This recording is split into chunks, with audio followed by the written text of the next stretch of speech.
Hello नमस्कार दोस्तों, आप सभी का स्वागत है आपके अपने YouTube channel GK by Amit में। आज हम इस वीडियो में हरियाणा जीके के प्रीवियस ईयर क्वेश्चन करने जा रहे हैं जो ग्रुप सी और एसटेट के लिए बहुत ही महत्वपूर्ण रहेंगे। तो चलो अपनी क्लास की शुरुआत करते हैं।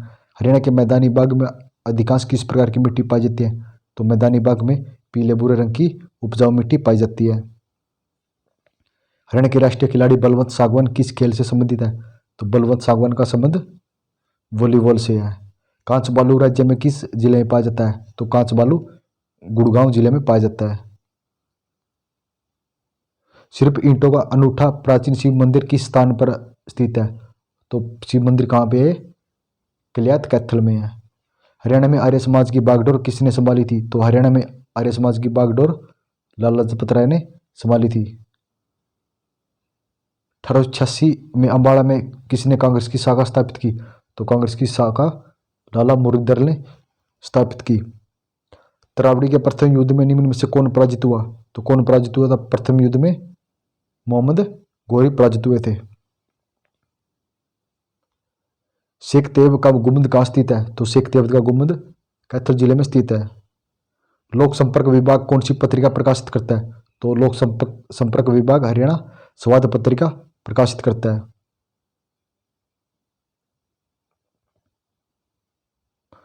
बुनकरों का शहर के रूप में कौन सा शहर प्रसिद्ध है? तो कौन सा शहर है? तो पानीपत शहर को कहा जाता है। और अंबाला को मिक्सी सिटी कहा जाता है। और करनाल को हरियाणा का पेरिस कहा जाता है। और महेंद्रगढ़ लाख की चूड़ियों के लिए प्रसिद्ध है। प्रसिद्ध रचना बीजक के रचनाकार कौन थे? तो बीजक के रचनाकार कौन थे? संत गरीबदास थे। हरियाणा कृषि विश्वविद्यालय की मुख्य पत्रिका कौन सी है? तो हरियाणा कृषि विश्वविद्यालय की मुख्य पत्रिका हरियाणा खेती है। पूर्व सेनाध्यक्ष जनरल दलबीर सिंह सुहाग का किस जिले से संबंधित है? तो दलबीर सिंह सुहाग झज्जर जिले से संबंध रखते हैं। प्रसिद्ध फिल्मी नायक सुनील दत्त का संबंध हरियाणा के किस जिले से है? तो सुनील दत्त का संबंध यमुनानगर जिले से है। रोहतक जिले में धूलबंधन माजरा नामक स्थान पर फाल्गु स्पिद्दी द्वादशी को कौन सा मेला लगता है? तो कौन सा मेला लगता है? मेला श्याम जी का लगता है। तराइन के दूसरे युद्ध में 1192 में कौन सा शासक हार गया जिसके बाद अग्रवाल मुस्लिम साम्राज्य का दिन हो गया? तो कौन हार गया था? पृथ्वीराज तृतीय हार गए थे। भारत को वर्ष 1983 में विश्व कप दिलाने वाले क्रिकेट कप्तान का नाम क्या है? तो कौन है? तो ये कपिल देव है। तो कपिल देव का संबंध चंडीगढ़ से है। कहां से? चंडीगढ़ से। वर्ष 1970 में दिल्ली में गणतंत्र दिवस समारोह पर हरियाणा की तरफ से कौन सा नृत्य प्रस्तुत किया गया? तो हरियाणा की तरफ से लूर नृत्य प्रदर्शित किया गया।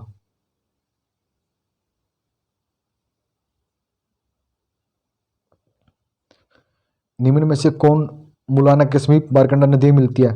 तो मुलाना के समीप मारकंडा नदी में टांगरी नदी मिल जाती है।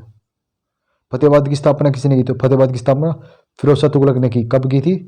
1351 में। और हिसार की स्थापना भी फिरोज शाह तुगलक ने की। कब? हिसार की स्थापना 1354 ईस्वी में की गई और फतेहाबाद की 1351 में। किस प्रकार की मिट्टी को हरियाणा में रोसली कहा जाता है? तो रोसली मिट्टी हरियाणा में किसे कहा जाता है? तो बुली दोमट मिट्टी को रोसली कहा जाता है। महाभारत युद्ध के दौरान दुर्योधन किस तीर्थ में छुपा था? तो कौन से तीर्थ में छिपा था? ये सोम तीर्थ में छिपा था। पुरुष नगर की स्थापना किस विलोद शासक द्वारा की गई? तो किसके द्वारा की गई? दिलेल खां के द्वारा की गई। राज्य के कुल भौगोलिक क्षेत्र में कितने प्रतिशत पर वन है? तो वन कितने प्रतिशत पर है? 3.61% पर है। रत्न व आभूषण पार्क विकसित किया जा रहा है। तो कहाँ किया जा रहा है? रत्न व आभूषण पार्क गढ़ी असरू में किया जा रहा है। गढ़ी असरू कहाँ पे है? गुरुग्राम जिले में। हरियाणा विधानसभा में प्रथम स्पीकर कौन है? तो हरियाणा विधानसभा के प्रथम स्पीकर सन्नो देवी हैं। मैम हिरण उद्यान किस राज्य में है? तो मैम कहाँ पे है? तो मैम रोहतक जिले में। नौरंगी नौरंगी इक्के में सांग का पारंपरिक स्वरूप बदलाया गया।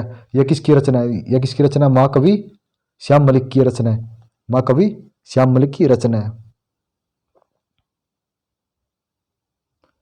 चित्रबोधिनी नामक टीका किसने लिखा? तो किसने लिखा था? पंडित हरिपुष्प ने लिखा था। राज्य में कंप्यूटर शिक्षा किस कक्षा से शुरू की गई? तो राज्य में कंप्यूटर की शिक्षा 6ठी कक्षा से शुरू की गई। शरण्यानावत किस जिले का प्राचीन नाम था? तो शरण्यानावत किसका था? कुरुक्षेत्र जिले का प्राचीन नाम था। किसे सर्पावाद के नाम से भी जाना जाता है? तो सर्पावाद के नाम से बहादुरगढ़ को जाना जाता है, और बहादुरगढ़ को हरियाणा का द्वार भी कहा जाता है। लवणता व क्षारीयता से ग्रस्त मृदा को स्थानीय भाषा में क्या कहा जाता है?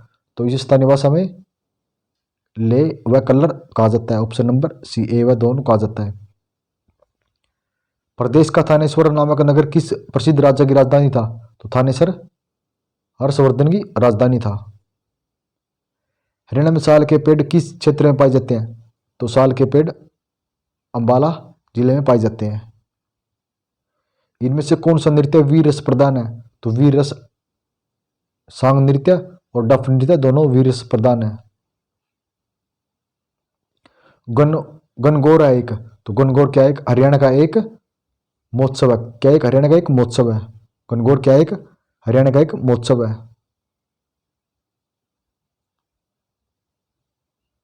हिसार शहर की स्थापना, तो हिसार शहर की स्थापना फिरोज शाह तुगलक ने की। कब? 1354 में। और फतेहाबाद की 1351 में की गई। हडसन ने रोहतक को किस राज्य के अधीन किया था? तो हडसन ने रोहतक को जींद राज्य के अधीन किया था। शिक्षा बोर्ड द्वारा पहली बार 10वीं की परीक्षा किस वर्ष आयोजित की गई? तो 10वीं की परीक्षा शिक्षा बोर्ड के द्वारा 1970 में आयोजित की गई। भरतपुर के राजा सूरजमल द्वारा किसका निर्माण किया गया? तो भरतपुर के राजा सूरजमल के द्वारा होडल की सराय का निर्माण किया गया। हरियाणा की कितनी भूमि लवणता व क्षारीयता से ग्रस्त है? तो हरियाणा की 32%। कितनी? 32%। स्वतंत्रता सेनानी को राज्य सरकार जिले वर्ष में सम्मानित करती है। तो कौन से वर्ष से सम्मानित करती आ रही है? स्वतंत्रता सेनानियों को 1981 से सम्मानित करती आ रही है। कौन सा त्योहार वर्षा ऋतु के आरंभ में सूचना देता है? तो कौन सा देता है? बडलिया नवमी। हरियाणा सरस्वती हेरिटेज विकास बोर्ड के चेयरमैन कौन है? तो इसके चेयरमैन कौन होते हैं? मुख्यमंत्री होते हैं। सन 1892 में लाहौर अधिवेशन में हिसार का प्रतिनिधित्व किस प्रसिद्ध नेता ने किया था? तो हिसार का प्रतिनिधित्व लाला लाजपत राय ने किया था। किसने? लाला लाजपत राय ने। तो धन्यवाद दोस्तों, आप सभी कमेंट कर बताना कि आपको क्वेश्चन कैसे लगे। अगर आपको ये क्लास अच्छी लगी तो प्लीज़ इस क्लास को लाइक शेयर जरूर कर देना।